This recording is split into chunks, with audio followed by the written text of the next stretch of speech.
Hello everybody and welcome to the first part of What If Naruto Got Powers from Shisui. I hope you enjoy this what if. Also don't forget to like and subscribe to stay up to date with the latest episodes. Prologue, Red Blazing Eyes. Minato respected the Uchihas, and if it weren't for the Kyuubi attack, perhaps there could have been a better solution. A more humane solution. Shisui knew he had to act fast when the root appeared, so he did the only thing his mind supplied him with in the moment. 7 p.m. Uchiha District. A lone shadow skipped across the roofs of the houses inhabited by arguably the most powerful clans in the village of Hidden in the Leaf. The shadow made no sound and hopped further north of the district towards the residence of the clan head, its gaze fixed forward. The moonlight was obscured by a large cluster of clouds, so that the person could not be seen by anyone. But a small crack in the cloud cover allowed a tiny ray of light to fall on the shadow, revealing a young teenager with black hair tied in a small ponytail and blood-stained armor. "You don't know anything about Shisui's death, do you, Itachi?" On his right bicep was a large handprint in the dark red color of one of the victims he had slaughtered. His feet left footprints and he let the liquid on his finger dry in the wind. "The Mangekyo Sharingan, take it as a gift, as my last will." When he landed in front of the house of the Uchiha clan head, even more light shone down on him, so that one could have thought his eyes had also got some blood, they were so red. "Your right eye, is it, blind?" Unfortunately, it was not blood that stained his eyes, but the curse of the Uchiha bloodline. The Sharingan. He unclipped his tanto from his back and made his way to the open entrance of the house. Clutching the weapon tighter with each step he took, he sealed his fate as soon as the door closed. A little further away, in the middle of the village, was a large housing complex. This building housed many sleeping civilians and children, but one room stood out among the others. The top room, which was cut off from the others, was quite simple. 3 rooms, bedroom, bathroom, and a kitchen integrated into the living room. On the bedside table were many medicine bottles and pills scattered on the floor of the bedroom. In the bed itself, a boy was lying on his back, tossing and turning roughly. Sweat dripped from his forehead and heavy breathing filled the room. The boy mumbled in his sleep and had a tortured expression on his face for many minutes after, until he finally startled out of his sleeping position and screamed into the full moon night. Many blocks away, a boy his age let out a terrible scream of his own. Chapter 1, Rivals. Chapter 1, Rivals. After the massacre, Sasuke Uchiha just wanted to be left alone and refused to make any relationships. Sadly for him, Naruto refused his refusal. Hokage office 6 a.m. The Sandaime, an elderly man, sat in his chair and puffed a few clouds of smoke from his pipe. He had just finished the current pile of paperwork this morning and was taking a break. Not a very long one, because the job of a Hokage was not exactly known for its breaks, so any chance to cool down was highly appreciated. Staring blankly ahead, Hiruzen Sarutobi thought about the recent events in his village. The Uchiha massacre weighed heavily on his mind, Itachi's sacrifice at the forefront. To add salt to the wound, something had also happened to the village's Jinchuriki. Or, more importantly, for him, something was happening to his surrogate grandson. Only yesterday Naruto had been taken to hospital in the middle of the night, and he blamed himself. If he wasn't so easygoing, he would have spotted the signs that something was wrong with Naruto early on. Headaches, coughing and a high temperature. All these symptoms led him to believe that he had a normal fever. If only he had thought about it more and realized that with the Kyuubi it was almost impossible for Naruto to get sick. Some medicine and some sleep would do the trick. Oh, how wrong he was. Naruto was now in the hospital for the unforeseeable future. If he had acted sooner, the effects might not have been so severe. One more thing to add to his list of regrets, he guessed. Before he could continue his thoughts, his secretary arrived, bringing a new pile of paperwork. With an apologetic smile and a bow, she left the office and closed the door behind her. Sighing and swearing softly to himself, he picked up his pen and resumed his duties as Hokage. "You know, I can teach you a few things if you want." "Really?" "Yeah. Just make sure you don't shower in the mud again." "I didn't shower in it, I just tripped." A soft whimper filled the white room, hospital room 243. A boy with spiky blonde hair and whisker-like marks was clawing hard into the mattress sheets. He took a deep breath each time he breathed and struggled in his endless sleep. The cloth on his forehead did little to cool his high fever. It went on like this for many days, and the boy did not wake up. Nurses, doctors and the Hokage himself visited the boy regularly during his comatose state, without his knowledge, of course. High fever or some unknown illness was suspected as the cause of the boy's misery, but this theory was soon overthrown when certain changes occurred during his sleep. His once golden hair slowly became darker, mixing with the previous hair color and ending up in a strange mixed state of rusty-looking gold. Once, when he awoke for a short time and asked for water, one of the nurses and the Hokage saw his light blue, sky blue eyes turn a deep, dark ocean blue. Until now, none of the doctors knew anything about the illness that had caught Naruto. Such a thing had never happened in the history of the hospital and therefore had never been documented. Every attempt to find a similar case was unsuccessful. As it stands now, Naruto, a student of the Uzumaki Academy and for most known as the Kyuubi's Jinchuriki, was discharged, with no permanent consequences apart from his altered eye and hair color. Although the Hokage had misgivings about discharging Naruto so quickly without knowing anything about the illness, let alone whether it was contagious, he eventually let him go, seeing Northwest reason to drive the hospital staff crazy with Naruto's whining and complaining about the hospital's boring white room, and the annoyed ANBU trying to catch Naruto when he sneaked out of the hospital. Nonetheless, he ordered one last full medical checkup and an update of Naruto's medical records. This was the file he was currently holding, given to him by the head doctor after he had found something rather interesting. Looking through it, Sarutobi could not see any difference between the current file and the file before his illness. "Tell me," he took a long puff from his pipe, "what exactly do you want me to look at?" "Hokage-sama, as you requested, we have examined Uzumaki thoroughly. His health is fine after his illness and we could not find any traces of his strange illness in his body. Jiraiya-sama also did not find any chakra of it. What we have found is something that could give us an explanation for Uzumaki's transformation," the doctor explained and took a deep breath. The Hokage instructed him to continue without looking up and once again searched for differences in the two files. "If I could draw your attention to his DNA, it does not match our previous samples of him," the doctor said, pointing to the bottom of the new file where a red "no match" was written. Sarutobi frowned. What did that mean? "Do you have a theory as to why?" asked the Hokage. "No, so far we don't know why Uzumaki's DNA has changed, but it would explain the new characteristics he has because of his heritage." "Heritage?" asked the old man, putting the files aside. "Sir, after we found out that the DNA didn't match, we tried to find other matches in our database and came across one that did match." The Hokage's eyes widened in horror and he bit down on his pipe with more force than necessary. "That means they found out that his father. It seems above all that he has very close relations with Shisui Uchiha of the body flicker. The test confirms that Shisui must have been his sperm donor, his father." The doctor finished, wondering at the look the Hokage was giving him. "What?" The boy in question, who had been in hospital for a fortnight for unknown reasons, was preparing a nice hot meal of instant ramen. The boy had not had enough sleep, as could be seen from the slumped posture of his upper body, which had his head buried on the table.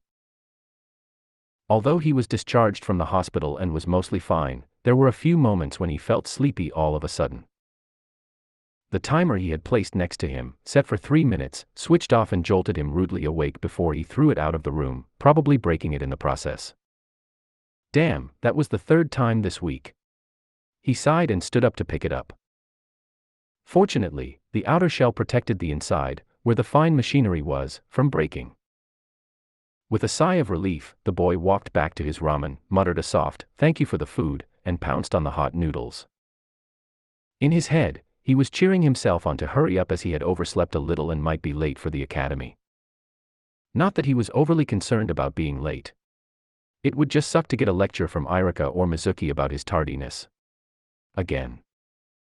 It's been a few weeks since he's eaten ramen, thanks to this strange illness he caught.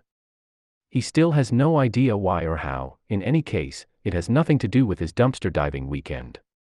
He had never gotten sick from it before, why would it now? Whatever the case, he was still grumbling about his bad hair color hours later. He didn't know much about medicine, health, or even hygiene, but he guessed that an illness that knocks you out, and someone as strong as him, permanently changing the color of your hair and eyes, was probably a very big warning sign. But thanks to his great training and general awesomeness, he not only beat the disease but overcame it and adapted to it, feeling as good as new. He smiled broadly at his own thoughts, set the bowl aside, placed the chopstick neatly on top and headed for the door to start a new day at the academy. That would have happened, too, if a sudden headache hadn't overcome him, knocking him to the floor in pain. And just when he thought he was getting better too. He cried out softly and grabbed his rusty gold hair with all his might, almost tearing it out until the headache subsided and his breathing began to stabilize. The sudden headaches were nothing new. 2 days before he was admitted to the hospital, these attacks had been recurring. At first, it was just a mild annoyance, then it turned into a real pain in his butt before it felt like someone was going to split his skull. Slowly, he got back up, propped himself against the wall, limped to his door, reached for the handle and took a deep breath. The seizures usually occurred only once a day, and since he had left the hospital they had become much less frequent. He just had to make a normal and nice impression, and everything would be fine. As Big Brother used to say, a smile doesn't ease the pain, but it can make others believe it. A cheap trick, to be honest, but he was a ninja to be, a bit of credit that he could fool an entire village into thinking he was in perfect shape. Not taking into account that he was ignored by almost everyone and that you shouldn't hide pain, meaning emotional pain, when you have no way to vent them out. Hey, Naruto was a retrospective person. The dark streets of Konoha were always a beautiful sight. In daylight, the streets themselves almost seemed to glow with a bright, sunny smile, keeping the positive energy emanating from the villagers solid and bright. At night, however, they were nothing more than a pile of small stones scattered in a certain way to make it easier for eyes to see where they needed to go. A little boy, no more than 6 years old, was running fast along such a path. Panting and exhausted, the boy ran as fast as he could to get home. He slowed down when he realized that the dark road he was running along was still not over. Looking behind him, he saw the exact same lamppost that was in front of him, with the same placard and the same damage that it had. Confused, the boy turned around once more, only to cry out in horror when he saw the bodies lying in the street in front of him. Frozen with fright, the boy tried to run away, but happened to look up at the lamppost and caught sight of a lone shadow crouching on the top of the post. A dark shadow in human form looked down at him, red eyes with black dots stared at him, cold, emotionless and full of hatred. Shisui Uchiha jolted violently out of bed, cursing and breathing rapidly. For many seconds he stared straight ahead, not trying to move even an inch. Only after what felt like an eternity did he try to calm his breathing. Slowly, he dropped back onto his bed and now stared at the plain white ceiling of the apartment he was currently in. His alarm clock went off and was silenced not a moment later by Sasuke's right hand.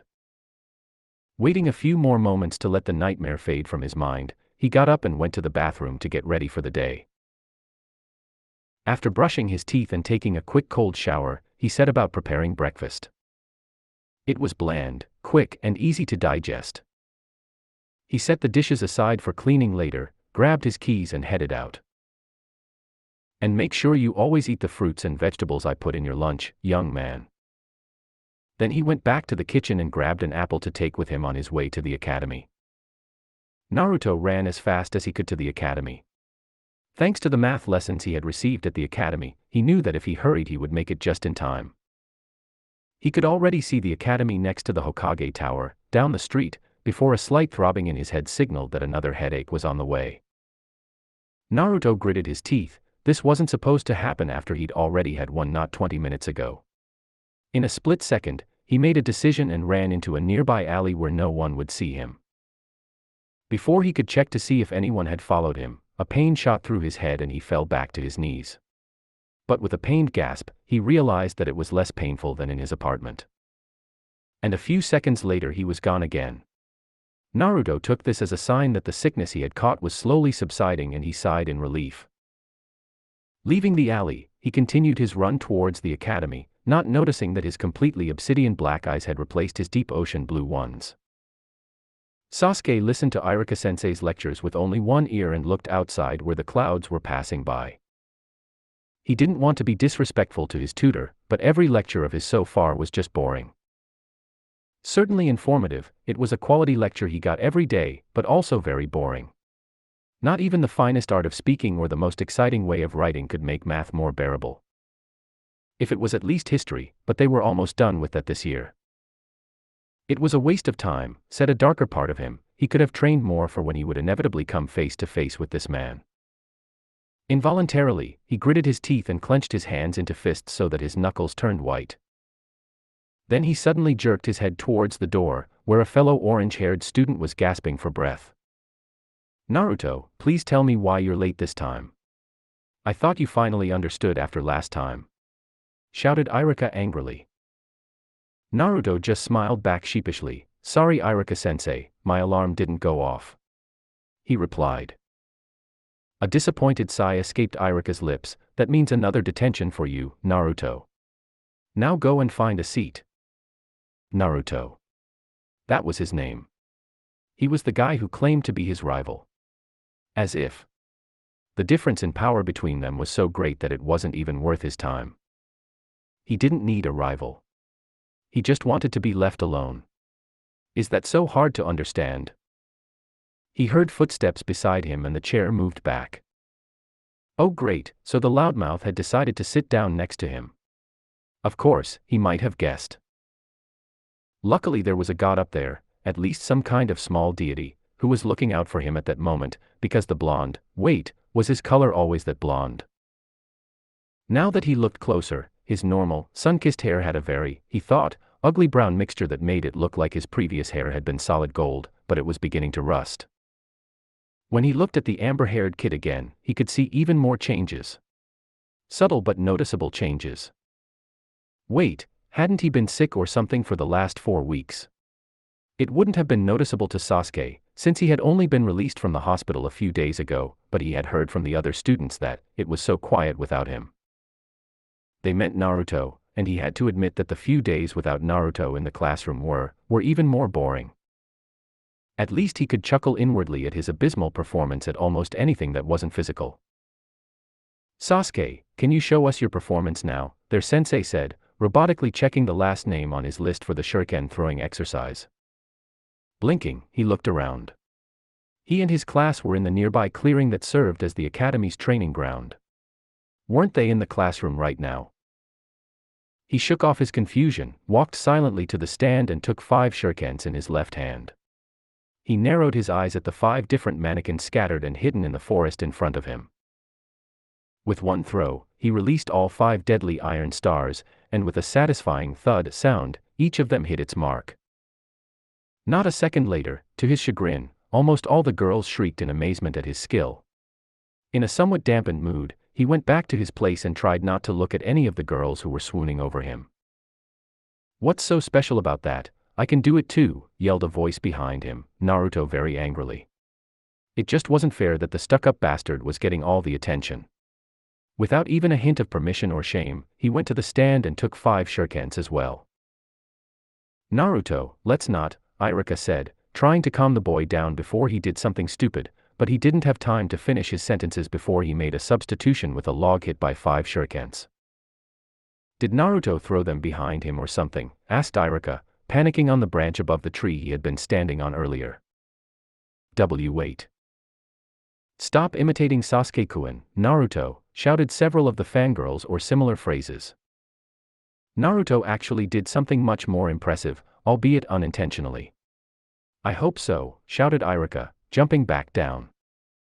"Can anyone tell me where he would have hit me if I hadn't dodged?"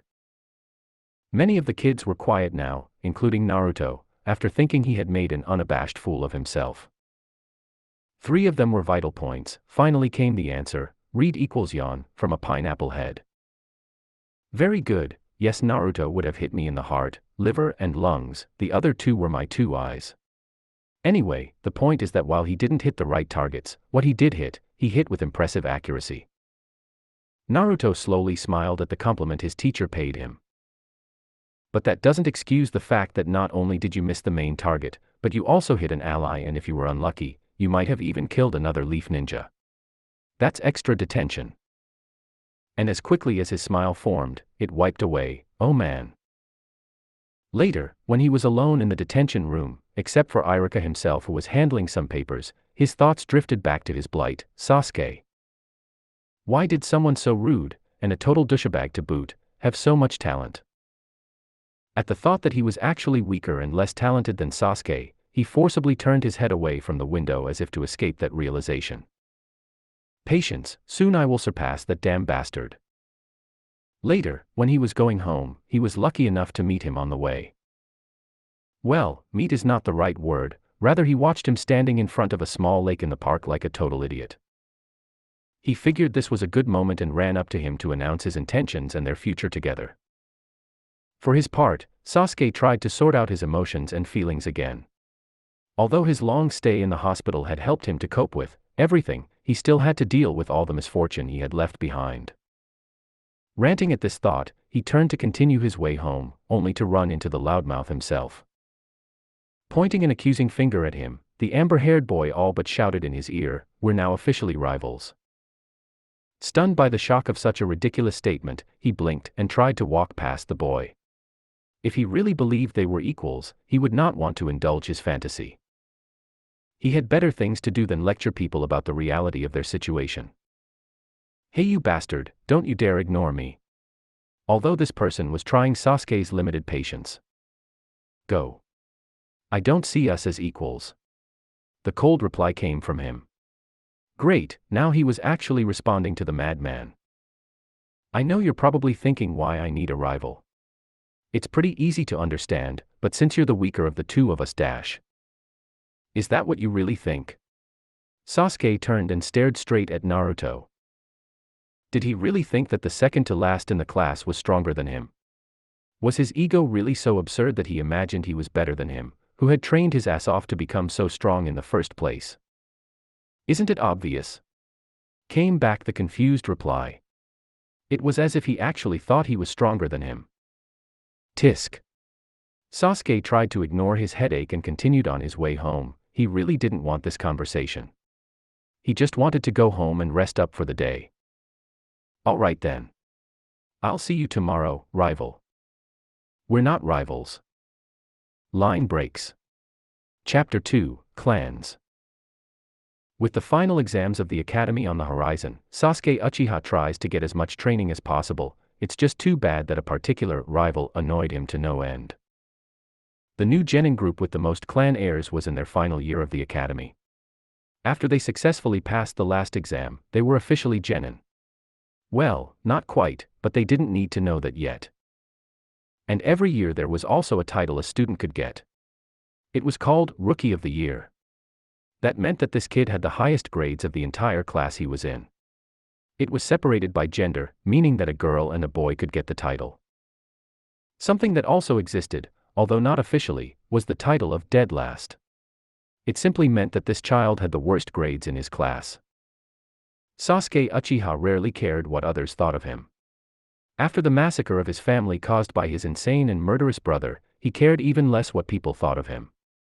The way the whole village looked at him with pity actually made him sick, but he simply ignored their stares whenever possible. He didn't care that he got the title. Someone else could get it, as much as he cared. Even his rival could get it. But he would talk about it all day and make the title something that told him he was stronger. Now that he thought about it, it was probably better that he got the title. It wasn't that he wanted it, as clearly stated, but giving up the title would mean that someone else would get it and then Naruto would tease him all day about not getting it. Ever since that one day at the lake when he was thinking about what to do with his life, the loudmouth wouldn't leave him alone. Not even for a second. Sure, he had his peace and quiet when he was in his apartment, and by the gods, he treasured those brief moments, but as soon as he so much as set foot outside the door, Naruto was there to greet him. He tried countless times to sneak out, from the windows, from the roof, and once even from the sewers, but each time he was found by Naruto. He didn't even know how he knew he was in the sewers in the first place, and it honestly scared him a little because he knew he was being watched the whole time. Of course, he yelled at the annoying blonde that he definitely didn't want to be a rival and hated him more with every second that he harassed him almost every day. Well, not almost and not daily. It was always an hourly. At least the brick knew where to cross a line and left him as soon as he closed the door. At least, that's what Sasuke hoped. He was already paranoid that Naruto lived within his walls, and so he always knew when he was leaving. He didn't need confirmation of his paranoia and conspiracy theory. And when he trained, the little imp was always there to train with him. Whether it was constitution training, skill training, or jutsu, he was always there trying to outdo him. And that's where the problem lies. He realized that he was training harder and harder to outdo him, and that's why his training was progressing more than it had in a long time. He now had another reason to train, to be stronger than Naruto. Because contrary to what everyone said, contrary to what his grades said, he was by no means the very worst. His intelligence left something to be desired in some areas, especially in the strategic area. He would not make a good team leader, but his stamina and physical strength as well as his constitution made him sweat almost every time. He had never actually noticed how physically skilled Naruto was until he trained with him every day. And to say that Naruto wasn't improving was an understatement. His grades at the academy weren't much better, but both he and Sasuke were running circles around the others in every other area. And Sasuke really had to try hard in every subject or he would be overtaken by Naruto. Sasuke was in a dichotomy between a hard place and a rocky place. On one hand he has a really annoying stalker, worse than his fangirls to be honest, but on the other hand his performance has improved a lot since training with Naruto. It was hard for him to realize it, but he has accepted Naruto as a rival. Not yet as an equal, he needed to improve his intelligence and defeat him in a sparring match on equal terms before he would accept that designation. But for now, he was more than surprised that Naruto had managed to change his mind about him. Sasuke was once again near the lake where he was training his fire jutsu. He wasn't doing much, mostly just standing there watching his reflection ripple in the small waves in the water. And he thought about many things: his clan, his brother, that man, his mother. Anger rose in the young Uchiha's thoughts and his body reacted accordingly, clenching his fist and clenching his teeth harder.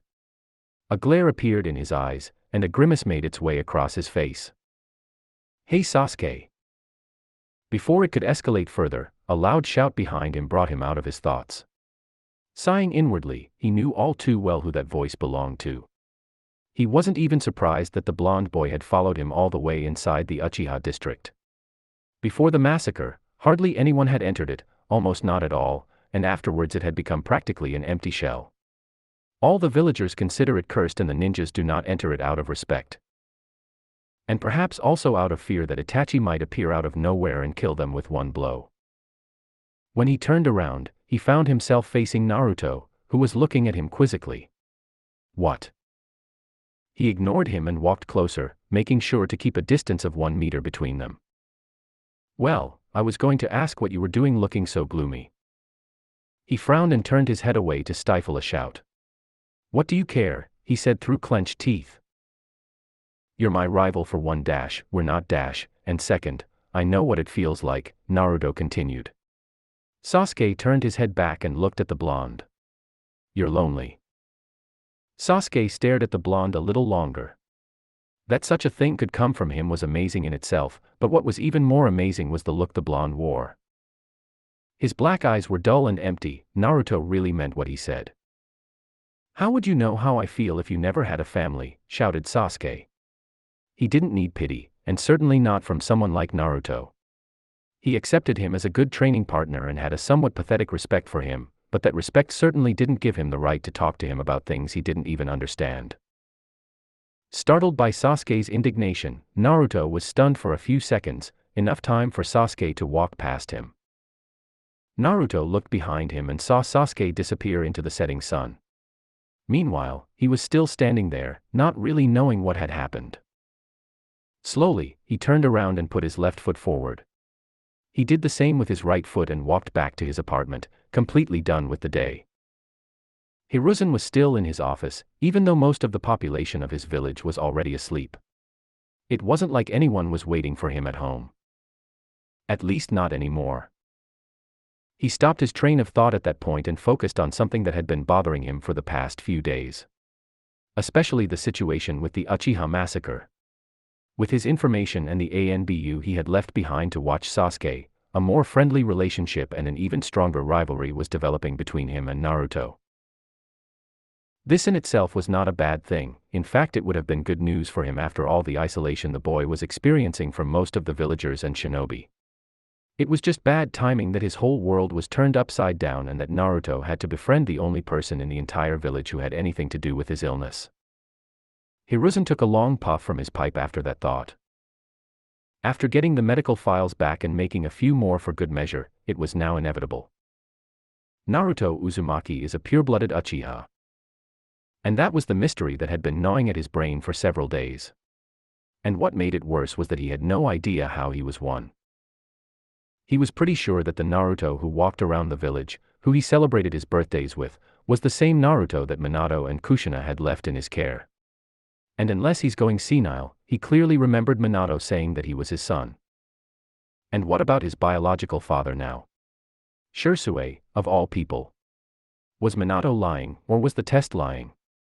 But why would he lie, if he had lied to him? Maybe he was infertile and they used a sperm donor. That theory alone had too many holes in it to be viable. The Uchihas definitely did not approve of giving their Sharingan, no matter how slight the changes, to an outsider, even if she was the Hokage's wife. Not to mention Minato would have told him about something like this. And that wouldn't explain the same hair color he and Naruto had shared. Shared was the point, as his color had been getting darker lately. No matter what angle Hiruzen looked at Naruto from, he couldn't find a suitable answer, let alone a good enough theory.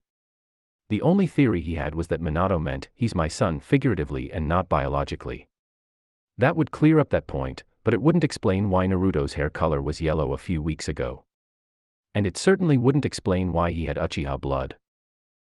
Sighing, the Hokage leaned further back in his seat. Things like this made the endless paperwork at least a little more bearable.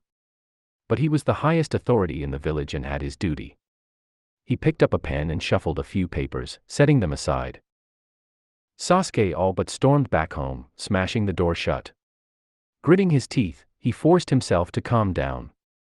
It would do him no good to lose his cool, especially since it was over. Despite his attempts, a small frown had found its way to his face. He was angry at Naruto, and despite that, he wasn't really sure why. Maybe it was because Naruto had lectured him, or because he had tried to sympathize with him without him wanting any. They were the same. No, they were not. Sasuke couldn't help but feel a twinge of guilt at the thought. He couldn't bring himself to acknowledge it, to admit that he and Naruto were alike in any way. He couldn't allow himself to see Naruto as anything more than a rival, as someone to surpass and prove himself against.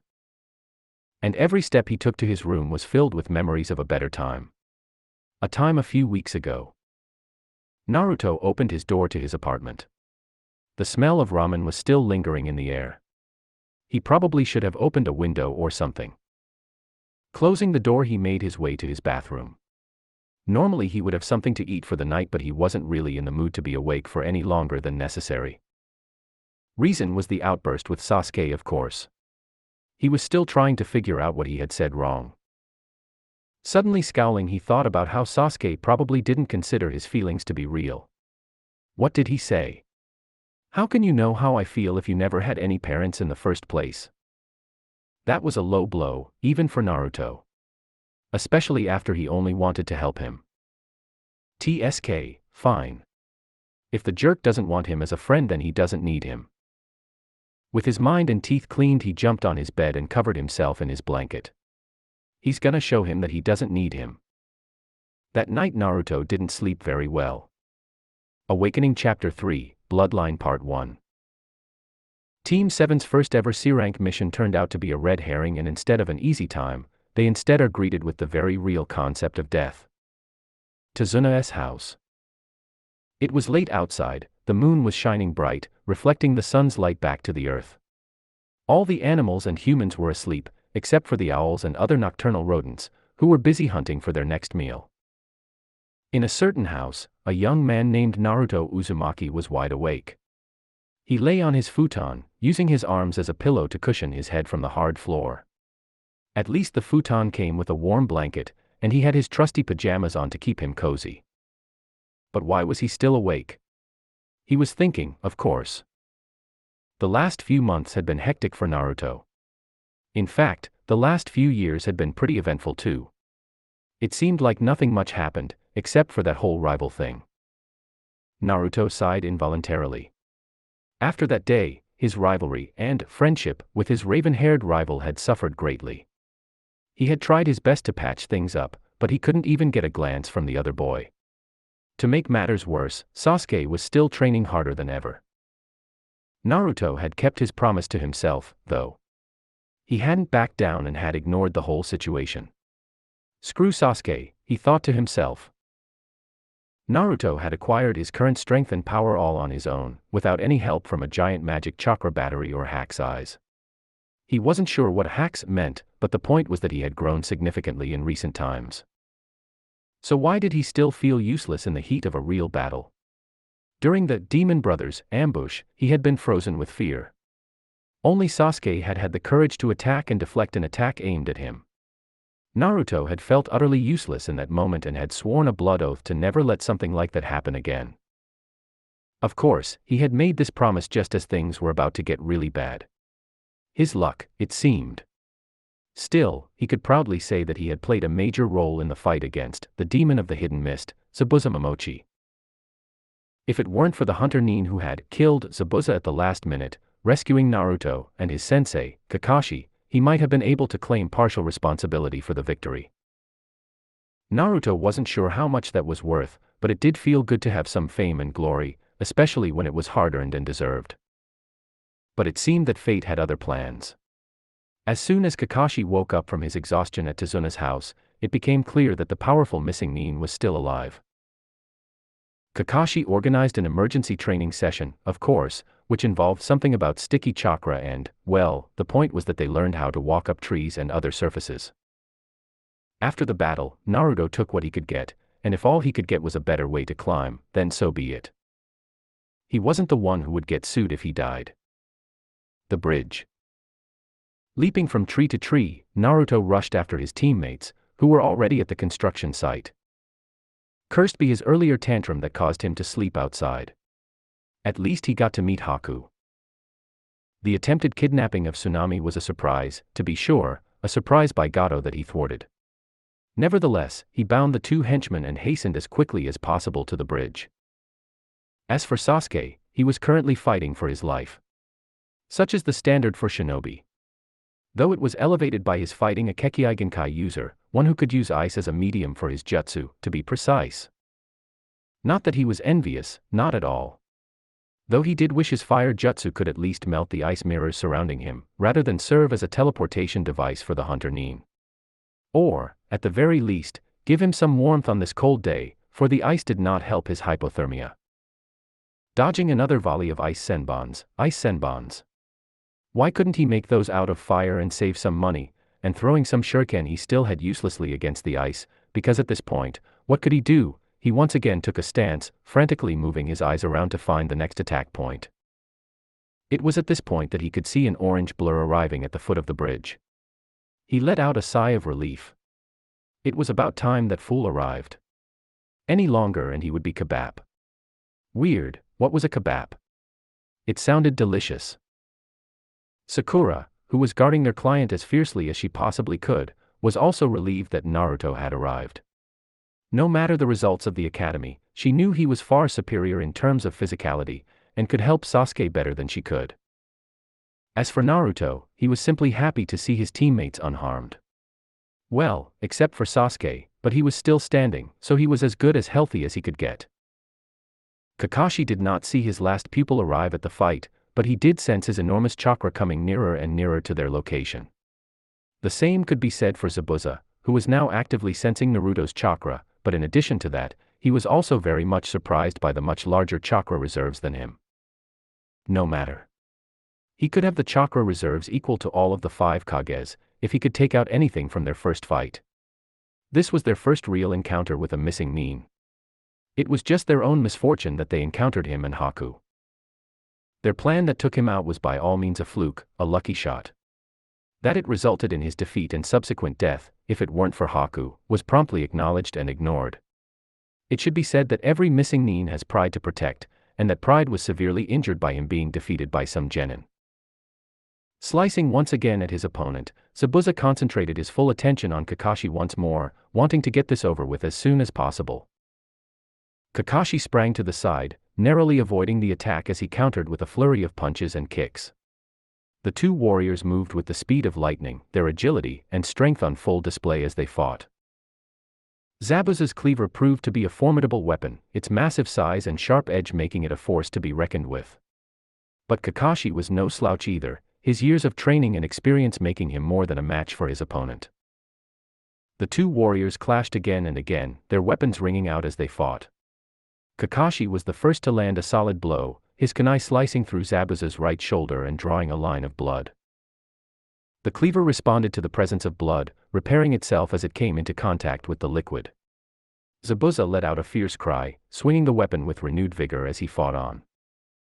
But Kakashi was not one to be underestimated. He fought with all his strength, his Sharingan picking out every weakness and exploiting it to the fullest.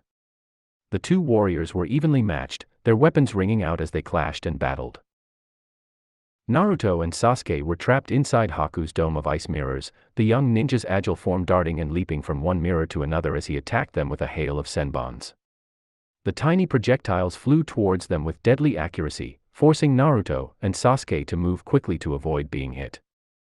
"We can take him," Naruto called out, a wide grin on his face as he dodged another attack. Sasuke struggled to keep up with the fast-paced battle, his fatigue weighing heavily on him. He was no match for Haku's speed and agility, the young ninja moving too quickly for him to counter. As Haku launched another attack, Sasuke barely managed to dodge the barrage of ice senbons, his movements slow and sluggish. He threw his own shurikens in return, but they merely bounced off the ice mirrors, unable to do any damage. Haku remained cool and collected, his voice calm as he spoke. "Please, stop resisting. I don't want to fight you, but if you continue fighting, I'll be forced to kill you." Sasuke let out a frustrated sigh. "Naruto, he's not kidding. We need to come up with a strategy." "Yeah, like what?" Naruto asked, his brow furrowed in confusion. "I don't know, but standing here and getting pelted with senbons isn't going to help us figure it out," Sasuke replied, his voice laced with irritation. Naruto fought with all his might, his determination fueling his actions as he searched for a way to defeat Haku. He threw shurikens and launched himself at the young ninja, but try as he might, he couldn't seem to land a solid blow. Haku was too quick, his agility and speed making him almost impossible to hit. As the sun began to rise, it seemed as though the battle would never end. Both warriors were battered and exhausted, their clothes torn and their bodies covered in sweat and blood. But still they fought on, neither one willing to give in. It was a fight to the death, with no room for mercy or hesitation. Sasuke gritted his teeth, determined to hold his own despite his exhaustion. He knew he couldn't let Naruto fight alone, not against an opponent as skilled as Haku. But try as he might, he couldn't seem to find an opening. Haku was too fast, his attacks coming too quickly for Sasuke to anticipate. He could feel his strength beginning to flag, his energy reserves running low. Sasuke was almost staggered by his exhaustion when Naruto called out to him, "Sasuke, your eyes." He turned to look at Naruto, his vision blurring as he struggled to focus. "What are you talking about?" "Your eyes. They're turning red," Naruto exclaimed, his own eyes wide with surprise. Sasuke's hand flew to his face, his fingers flitting over his eyes as he felt a sudden surge of energy coursing through his body. "What the hell is going on?" Naruto, his own eyes still wide with shock, could only watch Sasuke's eye spinning into a red color, his left eye containing two tomo and his right one. As Sasuke stood there, his eyes locked in amazement, Haku watched in shock. For a moment, he felt a flash of panic wash over him. That is, the Sharingan. So he is a Kekkei Genkai user as well. To develop a Kekkei Genkai in the midst of a fight. Amazing. He hasn't perfected it yet, despite that he is still following my movements perfectly. Attacking him head-on would be useless. But he quickly caught himself, reminding himself that he was a skilled ninja in his own right. No matter. He turned his vision towards Naruto. I just attack his comrade. He couldn't let fear cloud his judgment. Naruto was amazed by the sudden change in Sasuke's vision. Sasuke himself was amazed by the power granted to him.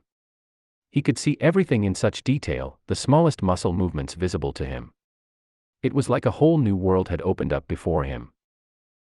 Sasuke began to grin, both he and Naruto taking a stance with renewed vigor, although Naruto hadn't the slightest idea what the Sharingan was. The fight took on a new intensity as Sasuke and Naruto found themselves imbued with new strength and power.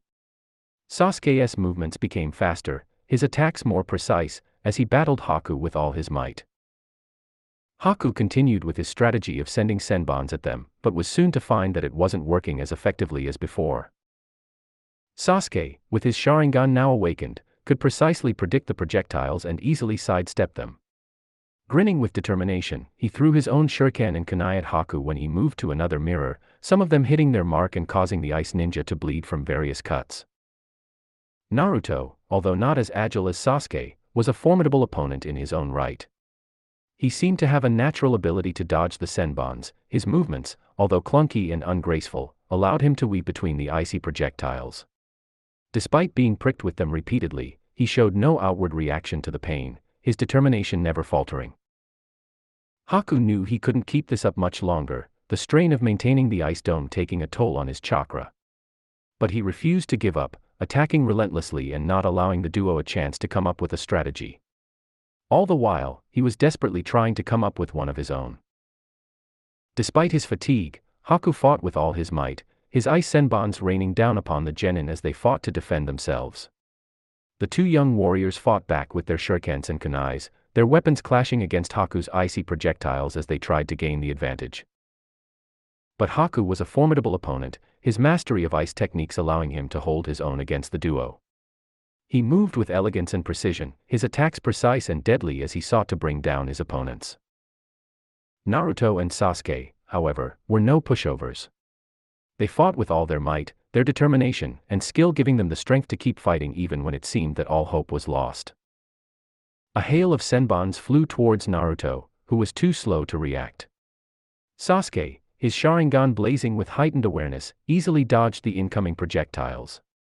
He then turned to Naruto, who was standing frozen in fear, and shouted, "Move, idiot." Naruto snapped out of his trance and quickly dodged to the side as Sasuke lunged forward, his kunai drawn. He expertly deflected Haku's senbons, his movements almost graceful as he weaved between the icy projectiles.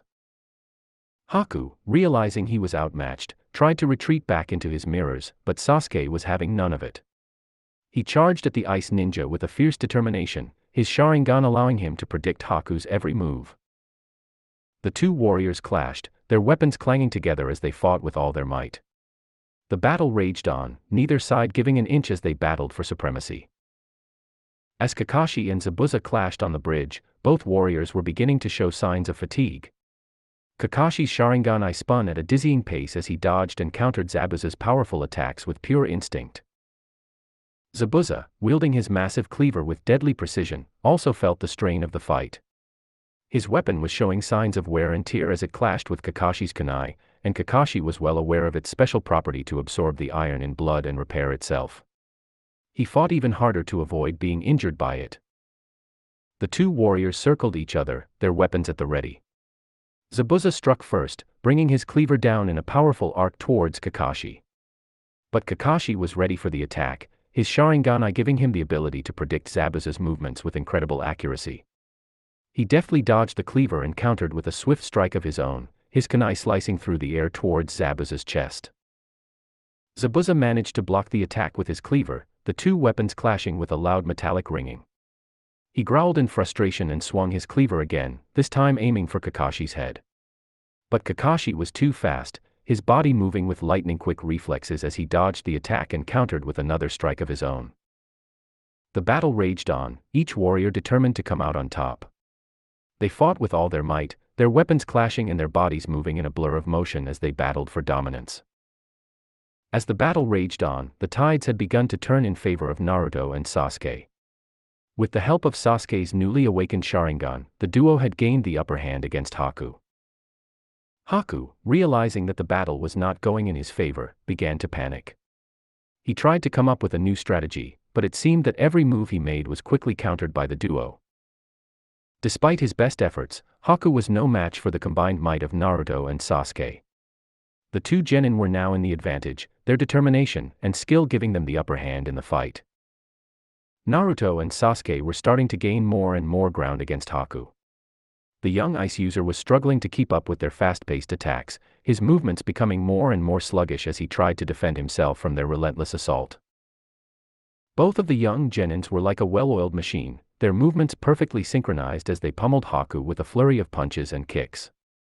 Haku, his face contorted in pain but hidden by his mask, tried to counter their attacks, but it was no use. Despite his best efforts, Haku was no match for Naruto and Sasuke's combined might. The two genins were relentless, their determination and skill driving them forward as they pounded Haku with blow after blow.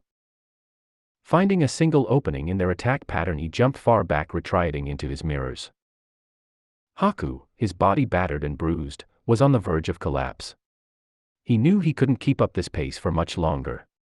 His chakra reserves were running low, and his muscles protested with every move he made. But he refused to give up.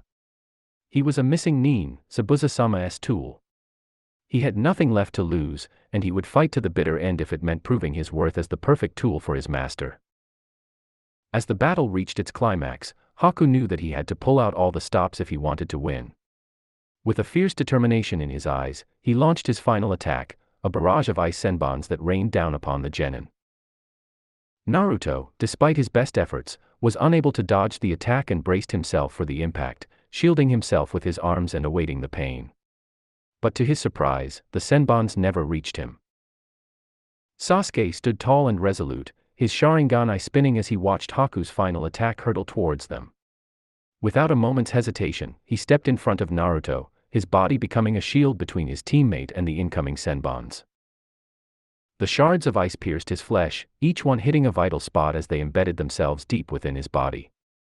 Sasuke's body trembled with the force of the attack, but he remained standing, his determination driving him forward. Despite the pain, Sasuke managed to turn his head and look back at Naruto, a faint smile on his lips as he said, "What kind of face are you making, you idiot?" Naruto, wide-eyed and stunned, could only watch as Sasuke took the full force of the attack, shielding him from the deadly hail of senbons. I hated you so much," Sasuke said through gritted teeth, his voice filled with pain and exhaustion. He glared at Naruto, his Sharingan eye spinning wildly as he struggled to keep his balance. "Why did you do that? Why did you jump in front of me and take that attack?" Naruto asked, his eyes wide with shock and disbelief. Sasuke shook his head, his breathing ragged as he tried to stay standing. "I don't know," he admitted, his voice laced with frustration. "My body just moved on its own." Sasuke's strength finally gave out and he collapsed. He fell to the ground, his body unable to withstand the strain of the battle any longer. Naruto rushed to catch Sasuke as he collapsed, his arms barely able to support his weight. Cradling his teammate in his arms, Naruto looked down at him with a mix of shock and concern. "I wanted to keep fighting. Until I finished off this man, my brother. Then I could have died in peace. But you can't die," he said, his voice barely above a whisper. Naruto's heart raced as he held his teammate in his arms, tears streaming down his face as he watched Sasuke's unconscious body. He couldn't believe what had just happened, the realization that his rival had saved him hitting him like a truck. He had always thought of Sasuke as an enemy, someone he needed to defeat in order to become stronger. But now, he was faced with the reality that Sasuke had sacrificed himself for him, and the guilt and sadness overwhelmed him. He knowingly threw himself to his death to protect a loved one, Haku said, his voice filled with respect and admiration. He was a shinobi who deserved great respect and his actions showed his true strength and bravery, Haku continued, his voice laced with admiration. "Is this the first time for you that a comrade has died?" "Shut up," Naruto growled, his eyes blazing with anger as he glared at Haku. A hot red chakra slowly began to surround him, seeping out of his body and filling the air with its intensity. Naruto was unaware of the chakra, his mind consumed by his anger and hatred towards Haku. As the chakra intensified, his whisker marks became more pronounced, standing out against his pale skin. The ground around him began to tremble, as if unable to contain the sheer force of his chakra. The ice mirrors that had been surrounding them began to crack and shatter, unable to withstand the pressure. It was as if the very air itself was trembling at the power emanating from the young genin. Suddenly, with a burst of energy, the Sharingan awakened in both of his eyes, its crimson swirls spinning as it took in everything around him. "I'll never forgive you," he growled, his voice filled with determination and hatred. As he spoke, a strange feeling began to wash over him. It was as if a fire was burning within him, a fire that was threatening to consume him whole. He closed his eyes and took a deep breath, trying to calm himself. But it was no use. The rage inside of him was too strong, too powerful to be tamed. And then, in an instant, it all snapped. "I am going to kill you," he snarled, his voice filled with resolve and loathing.